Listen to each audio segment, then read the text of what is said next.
Hi, everyone. My name is Jeanette Bicknell. I'm an independent scholar based in Toronto, Ontario. I've written 2 books. This one, this one. Thank you, Victor, for inviting me to participate in your class. Looking forward to speaking to you today. I'm going to be speaking from notes, so if I look away from the camera, that's why I'm speaking from notes. So once again, thank you. I'm speaking today about singing. One of my interests is philosophy of song and singing, as you saw from my recent book. And the topic I wanted to speak to you about today is the difference between singing and speaking. Now, at first sight, it probably sounds obvious. It's obvious when people are singing or speaking. And I hope to show you that it's not so obvious. So when people are asked, well, what is the difference between singing or speaking? They usually point to 2 kinds of things. First, they talk about physiological differences in what a vocalist does when she sings or speaks. And the second thing they talk about is the resulting sounds. So singers do something different with their voices when they sing, and the resulting sound that comes out is different from speaking. So speaking to you today, I have 3 aims. One is to show that the differences are not so obvious, and we're going to look at some ambiguous borderline cases. The second thing I want to do is argue that the distinction between singing and speaking is not best made along physiological lines or along auditory lines where most people want to make it. Instead, the distinction is best made along cultural or pragmatic grounds. What a singer or speaker is considered to be doing when he or she communicates and how that communication is received is going to depend on social and cultural factors and the expectations, the shared expectations of singers, speakers, and listeners. And finally, I'll explore the ways in which composers, songwriters, and performers exploit the differences and boundaries between singing and speaking. With the distinction between singing and speaking made along cultural and pragmatic lines, I think we can better understand some of the borderline cases, both the artistic borderline cases and the kind of more general borderline cases in social life. And this, in turn, once we've done that, will allow us to consider some of the wider implications. Why does singing continue to have a place in the musical culture, in every musical genre, almost, nearly every musical genre? And why sing when speaking is usually a more effective means of communication than song? So that's the introduction to this talk. Okay. So I want to mention the philosopher Francis Spahrshot, a Canadian, wonderful Canadian philosopher of art, mainly wrote about dance, but he actually wrote about the difference between singing and speaking in his papers in the British Journal of Aesthetics in 1997. And I'm quoting him now. "It is usually easy to tell when someone starts singing." And I will say there are several problems with this seemingly unproblematic claim. First, not all cultures make a distinction between speech or talking on the one hand and singing on the other hand. So while it might seem straightforward enough for, members of North American, European culture, it doesn't follow that it's easy or obvious for everyone. Second, even if it is easy, as Spahrshot says, to tell when someone starts singing, I don't say that it is, but even if it is, It is so because we typically already have a good understanding of the context in which an individual vocalizes, and we judge on that basis. If we were to attend purely to the auditory features of an utterance, purely to the quality of sound that the vocalist is making, I don't think it would be so easy. There are two kinds of complications. The first are cases where the vocal production falls between singing and speaking. The second are cases where we need to understand the social and cultural context to determine whether the individual in question understands herself or himself to be singing or speaking, and how the vocalist expects their utterance to be received. So I want to talk about some of the borderline cases, and I'll be sharing some of them with you on my computer. So there's a classic 1963 article by George List called The Boundaries of Speech and Song. It was in the journal Ethnomusicology. And in this article, List proposes a classification of vocal production based on speech intonation, based on modifications of speech intonation. And intonation is the melodic quality of an utterance. So some of his borderline cases drew on ethnographic research. And we don't need to search very far, I think, in vocal practices to find practices that fall between singing and speech. And one example, the first example I'll share with you, are some children's skipping and clapping rhythms. So just let me figure out how to share my screen.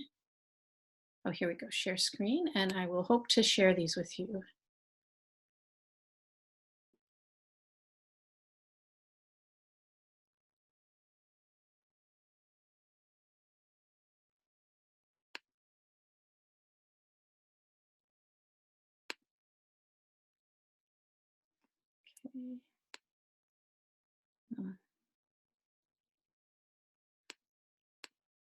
Okay, just sorry, give me a minute. Sure.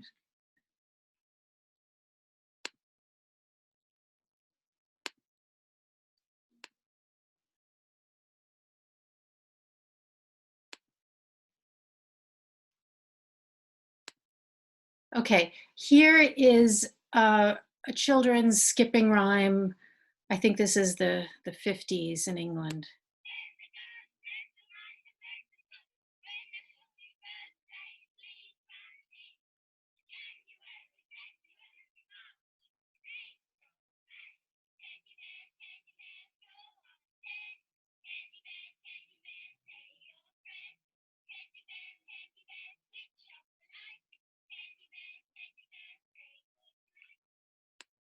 Okay.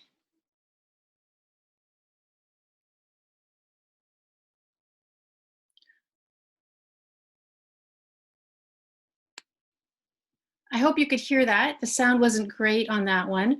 Luckily, I've got the same rhyme in a better recording. Here we go.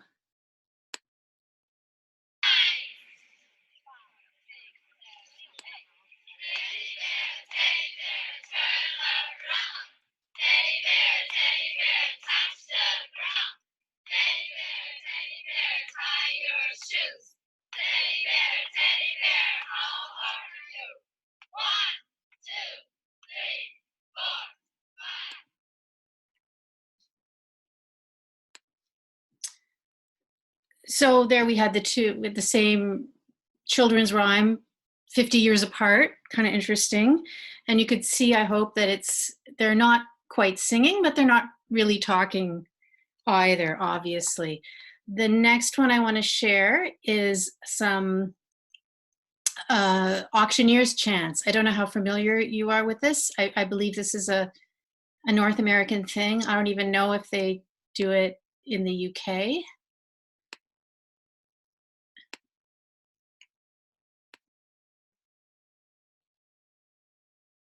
Okay. down 10. I'm fired up at 10, down 15, on a 15, I'm 15, 20, I'm 15, 20, now 5, 30, and 30, and 30, 25, 30, go to 30, sir, 25, November. So strange sounds. I don't know. When I was growing up, we would go to auctions sometimes, and I would hear them doing that. It's a real thing. It's not a made up thing, especially for this talk or whatever. It's genuine. The next one I wanted to share is some street calls. Street sellers calls, and again, I believe these were all over Europe as well as in North America. So I'll show you what I have for that.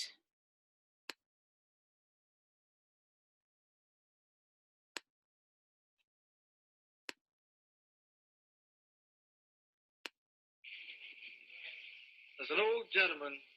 When I was a little boy in Sumter, South Carolina, he used to go around the street selling fish. And this was the song that he would sing in the morning as he came down Manning Avenue, where I lived, and other streets throughout the city could be heard for quite a distance, or several blocks, saying, I got fresh fish this morning, ladies. They're gilded with gold, and you may find a dime in their mouth. They're just from the river St. John, St. John. I have mullets, they're fresh and fine. Good buy these mullets all for a dime. They're just from the river St. John, St. John. Again, sounds a lot like singing, but it's a street cry. It's not a song. It's something they used to sell, let people know about the fish and stuff they had for sale. Some examples that are more along the cultural lines that you're probably aware of are some of the vocal practices in religion that are part of religious practices. So.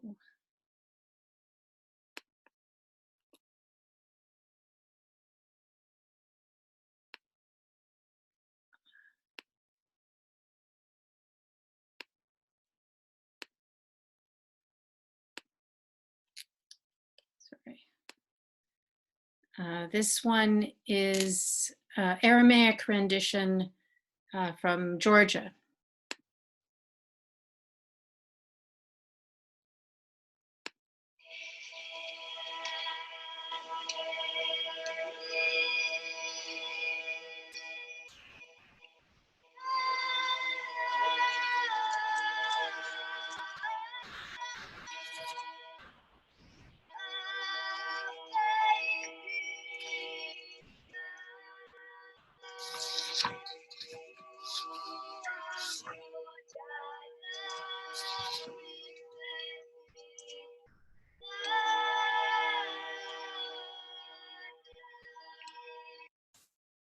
Okay.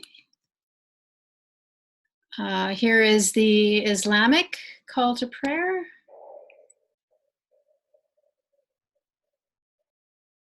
Allahu Akbar, Allahu Akbar, Allahu Akbar, Allahu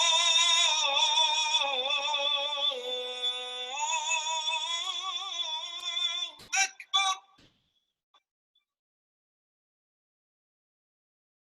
أشهد أن لا إله إلا الله.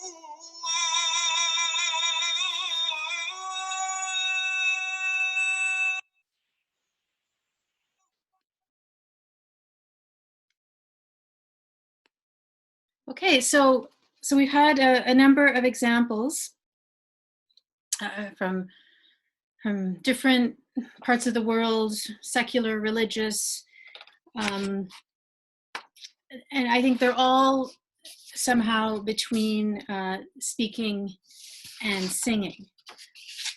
And also, these are the everyday life ones, but there's also examples in the arts themselves.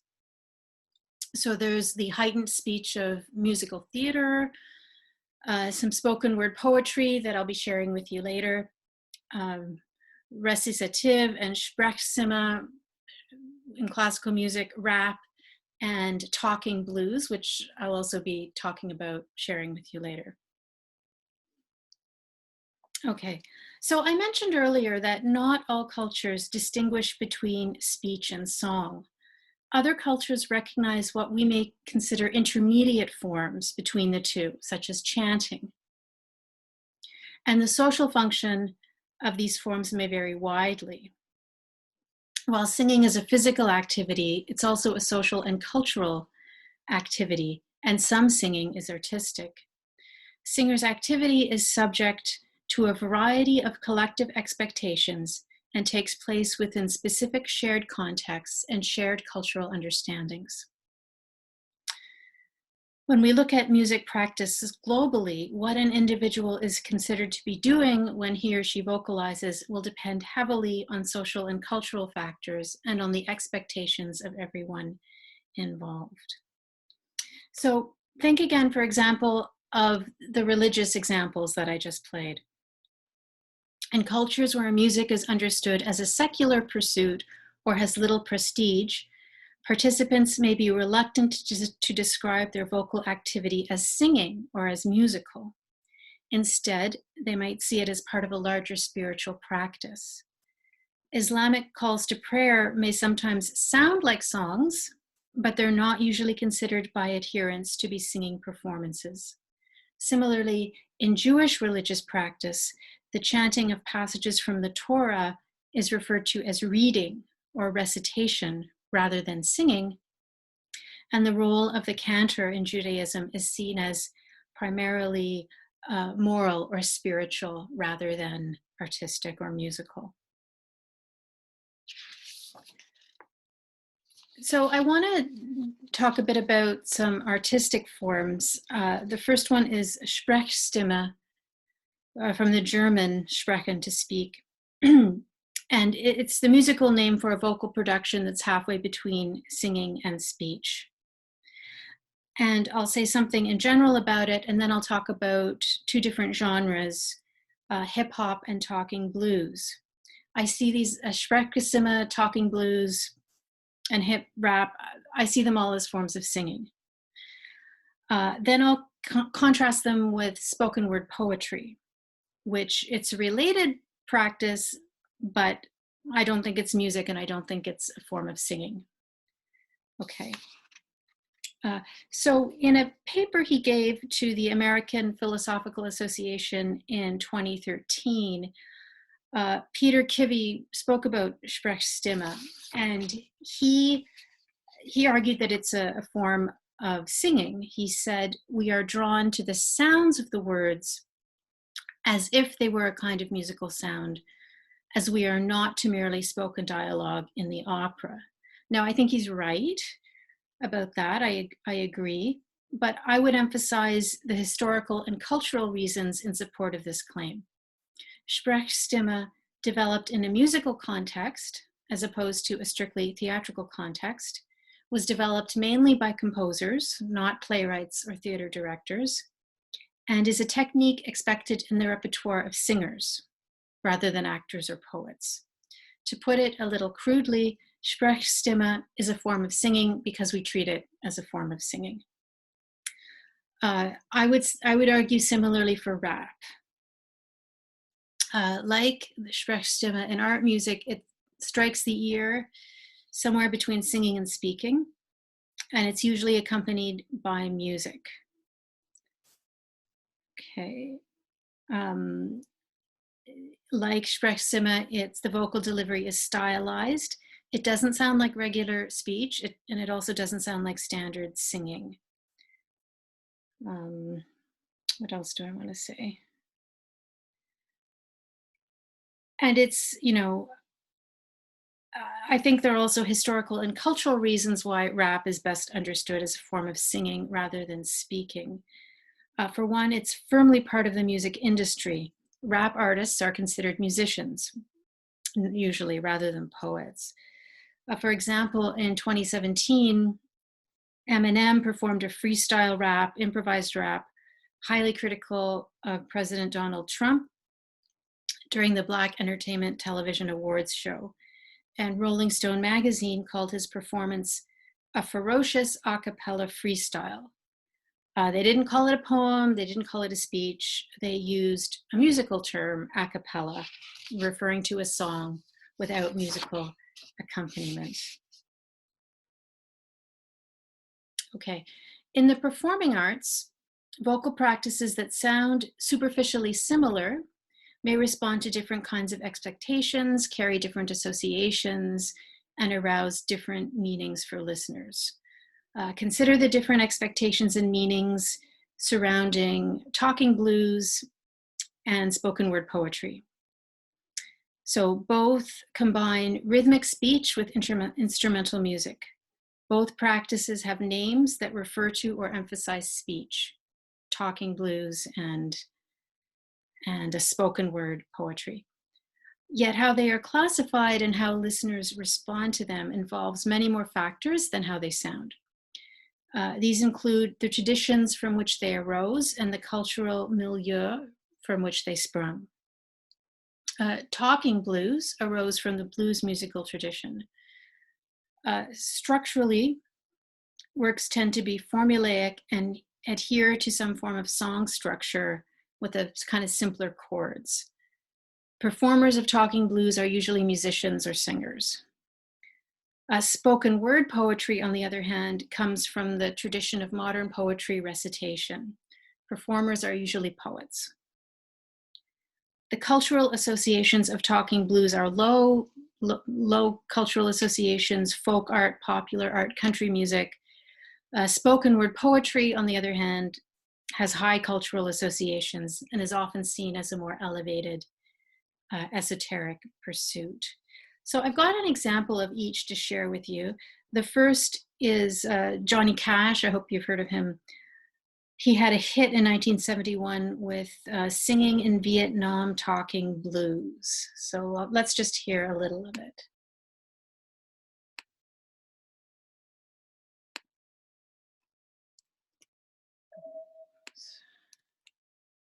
Here.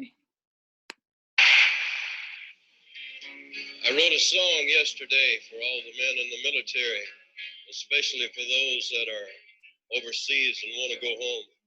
I know how it feels. Went to Vietnam 2 years ago and wrote a song about that. I call it Singing in Vietnam, Talking Blues. Well, one morning at breakfast, I said to my wife, we've been everywhere once and some places twice. As I had another helping of country ham, she said, we've never been to Vietnam. There's 250,000 of our boys over there. So we went to the Orient, Saigon. Well, we got a big welcome when we drove in to the gates of a place that they call Long Bend. We checked in and everything got kind of quiet, but a soldier boy said, just wait till tonight. Things get noisy. Things start happening. That's just a sample of the Johnny Cash. So he describes a trip that he and his wife, June Cash, took to Vietnam to sing for the troops. It ends with a plea for peace. Johnny Cash, of course, wrote and sang more conventional songs expressing political positions. Presumably, he chose talking blues for this one because it's well suited to convey a lot of words compared with a conventional singing style, and to do so in a way that can be readily understood by listeners, again, compared to more conventional singing style. At a time when views about Vietnam were highly polarized, I think Cash wanted to convey kind of complicated sentiments of supporting American troops, but being against the war. And his vocal style that we heard, the very matter-of-fact storyteller that he uses, I think is really well suited to what he wanted to do. He doesn't have very many flourishes, vocal or musical flourishes. It's just, he's just telling you the story. And I think in the way that he does it, he kind of pulls you in, draws your attention. My second example is it's also, it's interesting, it's around the same time, but it's very different. It's from 1970. Gil Scott Heron, it's called "The Revolution Will Not Be Televised."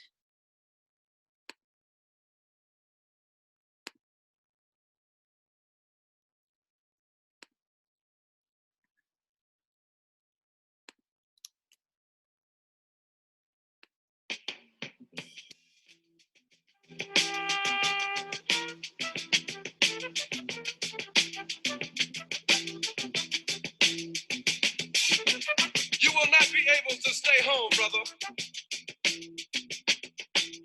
You will not be able to plug in, turn on, and cop out. You will not be able to lose yourself on Skag and skip out for beer during commercials because the revolution will not be televised. The revolution will not be televised. The revolution will not be brought to you by Xerox in 4 parts without commercial interruptions. The revolution will not show you pictures of Nixon blowing a bugle and leading a charge by John Mitchell, General Abrams, and Spyro Agnew to eat hog maws confiscated from a Harlem sanctuary. The revolution will not be televised. So it appeared first on his album A Small Talk at 125th and Lenox.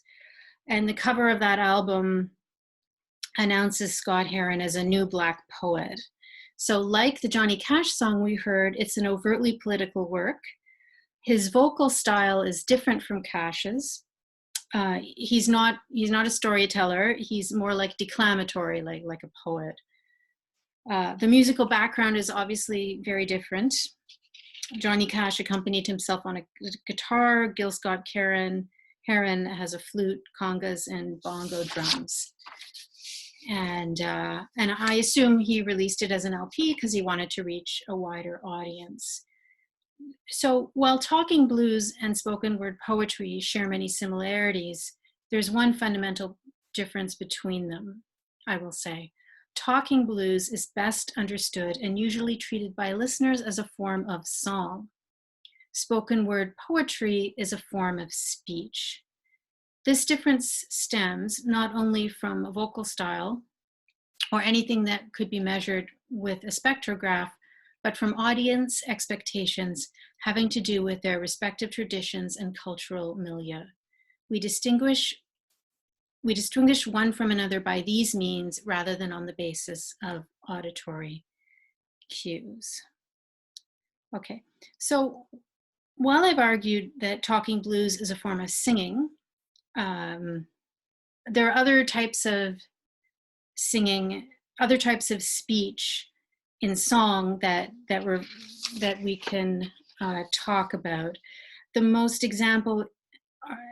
obvious examples are ad-lib speeches during a song by a singer. A singer is singing, then they break off and tell you a story. Bruce Springsteen is known for doing this. He'll break off singing and speak directly to the audience in his own voice, in propria persona. Sometimes he'll tell a story about the past, and usually the band just plays on accompanying him, and then he gets to the end of the story, he starts singing again. So there are many reasons why singers might want to do this. And I think in a live performance situation, it's practical. I think it's to give they want to give their voices a rest because singing is more physically demanding than speaking. And Springsteen in particular, he's known for these marathon long concerts. And also singing is not particularly efficient at communicating words. And so singers may speak rather than sing when they really want to make sure the audience gets something. Okay. So in the Springsteen example and in other examples we might talk about, and unlike in the talking blues, I would argue that we understand speech as speech rather than as song. Although the speech is accompanied by music and the words are not generally pronounced in a stylized manner, the aesthetic effect of the speech within the song performance depends on listeners understanding what is being said. So I think we do take when the singer breaks off in ad-libs, I think we do take that as speech. We take it as something different from, say, the Johnny Cash example. Okay. Okay, a great example, another singing and speech. I won't get into it here, but it's a famous one if you want to look it up. Peggy Lee, Is That All There Is? She recites the verse and sings the chorus, and I think it's a really effective way that she does it. It underlies the meaning of the song really, really nicely. Okay. Okay, so let me get back. Okay, so I've been talking about the differences between speech and singing and how the differences are not necessarily obvious. I'm argued that we do not and should not draw the line between singing and speech on the basis of auditory cues. I've also said something about the artistic difference that it makes when a performer sings or speaks. But what of the bigger differences? What of the larger differences between speech and singing? Why does the practice of singing persist and indeed thrive in every musical genre in which it has a place? So let me return back to the article by Spahrshot that I quoted near the beginning. Spahrshot frames the problem in this way. He says, singing is a fundamental use of a part of our built-in physiological apparatus, the voice mechanism. If the basic use of that mechanism is speech, why should it be susceptible of modification in a different way, proving to have possibilities that speech does not exploit? End quote. So what I think is really interesting in this quote is his assumption that speaking is primary. He says it's the basic use of our built-in mechanism, and that singing is derivative, or as he calls it, a modification. The fact is, we don't know what forms the first human vocal communications took.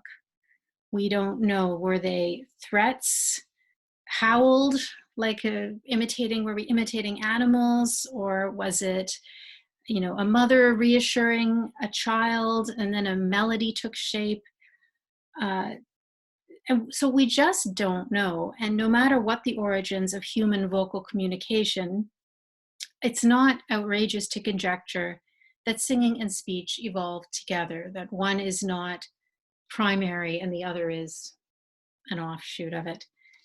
Yet at the same time, something about Spahrshot's assumption seems fitting. Whether singing or speech represents an earlier stage of human evolution, it is clear that today speech is the default mode of vocal communication. Singing, regardless of the social context we find it, and all of the in-between forms I've talked about, is socially demarcated as special. To sing when speech is expected is to draw attention to oneself. Singing is a form of heightened expression, with words enhanced by affect, emphasis, repetition, rhythm, and the power of music itself. And as heightened expression, singing invites intensified or special kinds of attention. So I'll end here with one more example. It's in 2015. Barack Obama, then President of the United States, faced surely one of the most difficult moments of his presidency when he was called upon to deliver the funeral address of South Carolina State Senator Clementa Pinckney. Pinckney was murdered, along with 8 others, in a racially motivated shooting at a church in Charleston, South Carolina. Near the end of his funeral oration, Obama paused and then started to sing Amazing Grace. And let me share that video with you.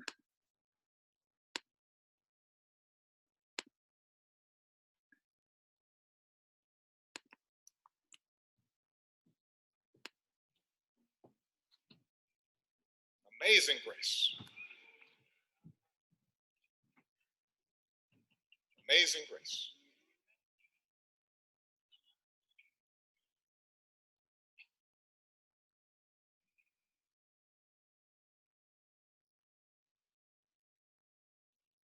Amazing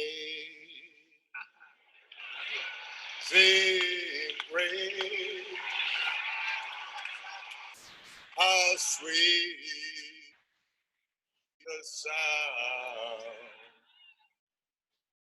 that saved a wretch like me. I was